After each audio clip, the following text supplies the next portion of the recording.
Mike here with the Elevator Consultants. You can see we're up starting here in one of the first machine rooms. We got quite a few elevators at this property to take a look at. The reason that we are on site here today is the maintenance contract is coming to its end here. We are looking for any deferred maintenance items that are still owed to the building under the current contract. We want to make sure we get all that stuff captured. We want to get a punch list sent out to the service provider and get everything taken care of prior to the end of the contract and prior to going out the bid. This location, I'm learning this as I go through. I have not been on site here, me personally. Our company has though, so I have data on the elevators. I have not seen these things in person yet.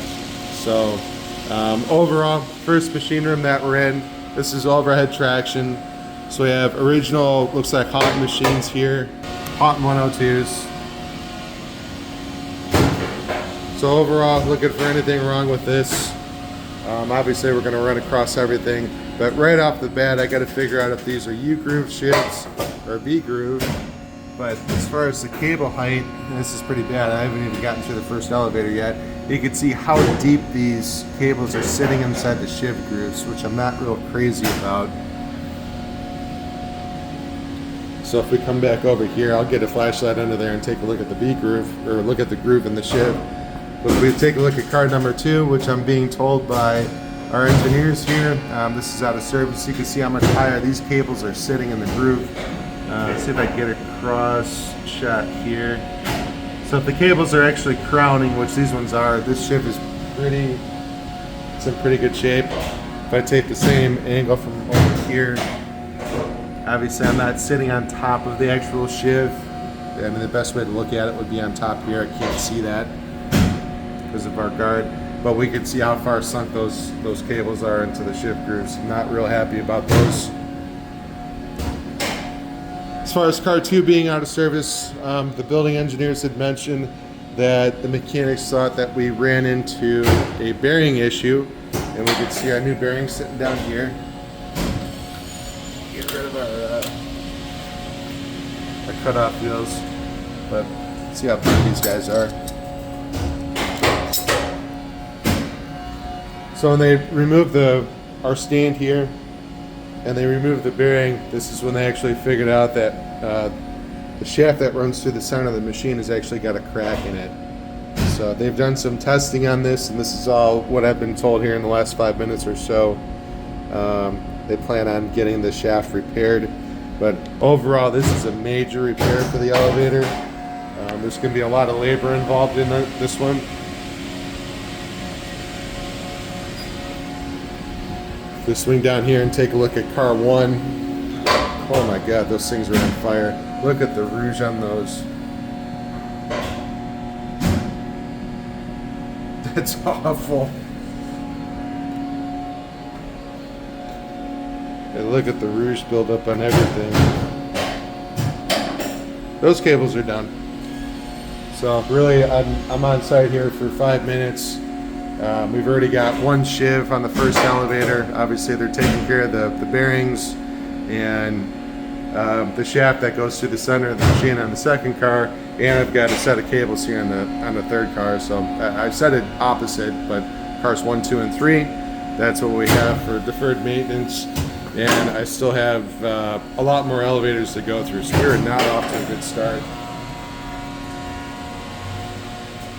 Depending on how these are cabled, I don't think these are 2-to-1. I don't see any dead end hitches up here.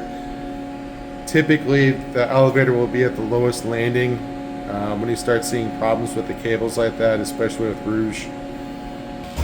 We'll see our lines on these cables. These look like they're relatively new. You can see these are sitting lower, but they still look like they should be crowning.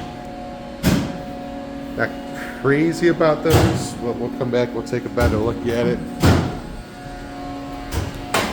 Car 5, see what this one's doing here. These look like they're pretty new as well. We'll get better light on them.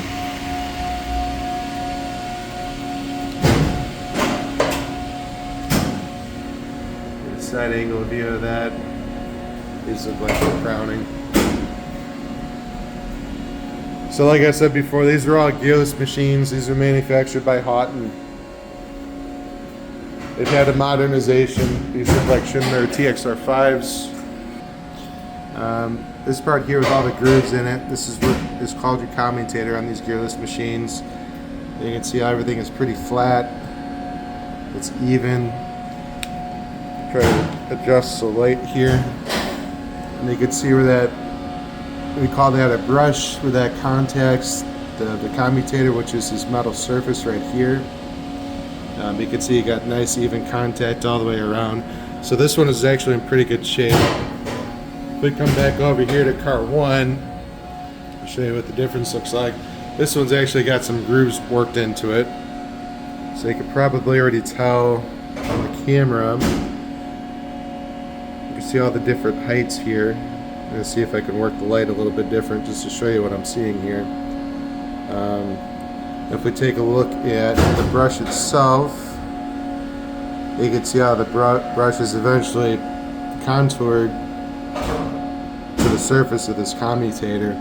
So the commutator has got the grooves in it. Obviously we want to get these taken care of. This is something that a machine shop can come in, they can turn and undercut this and get it back to being flat like the commutator that I just showed you guys. So really that's where we're at. That is not a minor repair, that's a major repair. This is something that does need to be scheduled with the building. So we want to get that taken care of. This is our service elevator, car 6. Obviously a different machine. This looks like an Otis. And this might be a GCS controller. Which it looks like.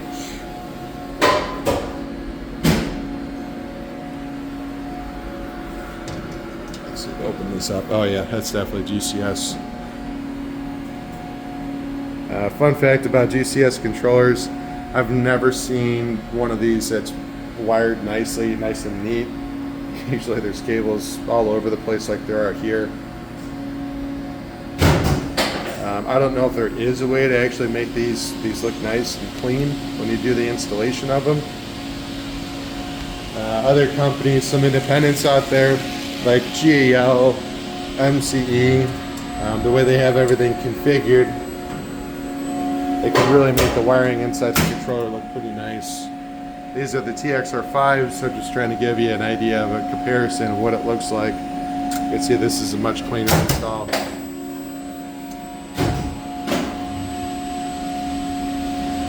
Our resistors down here.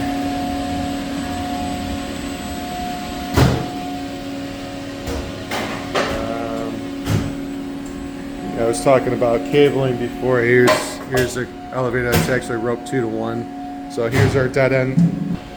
We can see all these boxes here. That every elevator in here is roped 2 to 1. So they've got these dead end hitches.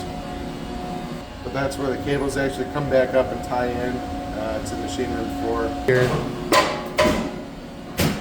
it's more focused on not tripping over anything, trying to show you what I'm seeing up here. Other items here. This one's a little bit different. We do have a rope gripper on our service elevator. The service elevator was modernized in 2013. See, car 2 is blocked out. No tag though, it doesn't say why it's out of service. Let's take a look back at car 6. Okay, it's a Haughton machine. I was wrong. These cables don't look all that great either. If you look here on the back of the machine room walls, I can line you up here. You can see those spots here on the back wall. That's what I'm looking at. That lines up with our cables. So as we're putting lubrication on the cables, that will spray off and hit the machine room wall. You can see how much lubrication is on this. That's what I'm looking at here, and it's in line with these cables. That doesn't look like a real great spot here on the far left cable over here. But another sign that can show you, hey, we're trying to keep up with stuff here. But that's it for up here. If I find anything else for you guys, I'll probably take a look at the Cartops pits. I'll take some video up there for you guys so you can see what we're talking about and really what we're looking for here. Alright, so we're on the car top of car 3. We're on the 8th floor. Car's currently sitting on the 7th. See our roller guide assemblies over here. Cab fan in the back. Overall, these car tops are pretty darn clean. Here's our car top shiv here. Obviously, we got our cable guard. Everybody say hi. A GAL MOVFR2 door operator. These doors are actually moving pretty smooth. Car 5 was a lot more rough. So we're going to see what we can do about getting that smoothed out. Here's our overhead.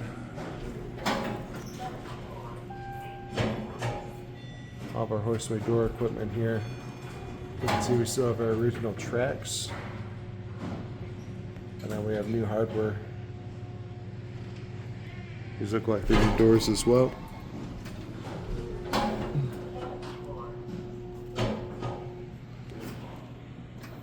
Not too much to write about these, but we're going to turn this car loose.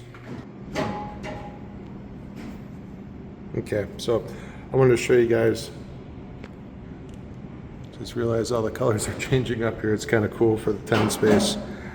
Anyhow, here's our car top for car 2. This is a car that is out of service for the machine shaft repair. And we could see that the car is actually hung just below the 10th landing, which is the top landing here. We could see our clamp up here on the rail. This is really what's supporting most of the weight of the car right now. And just an overall better look at the equipment for you guys. Not something that you see every day. Pretty cool. MOVFR door operation systems. That's the brand of our door protection system. That box here actually controls these photo eye beams here. So theoretically, or realistically, if I were to stand in the doors when the elevator is at the landing and this car is in service and it wants to take off, it will not shut the doors because it knows that there's an obstruction, aka me, standing in the doorway. So I'll hold the doors open. Down here, this is our door restrictor. So we're well outside the landing zone. So if I tried to spin the doors open, and this is really going to simulate if somebody's stuck inside the car and they wanted to get out, they could try to push the doors open. You can see that's as far as the doors will open up. There's no way for me as a passenger to be able to push these doors open and try to climb outside the cab. So door restrictors are working.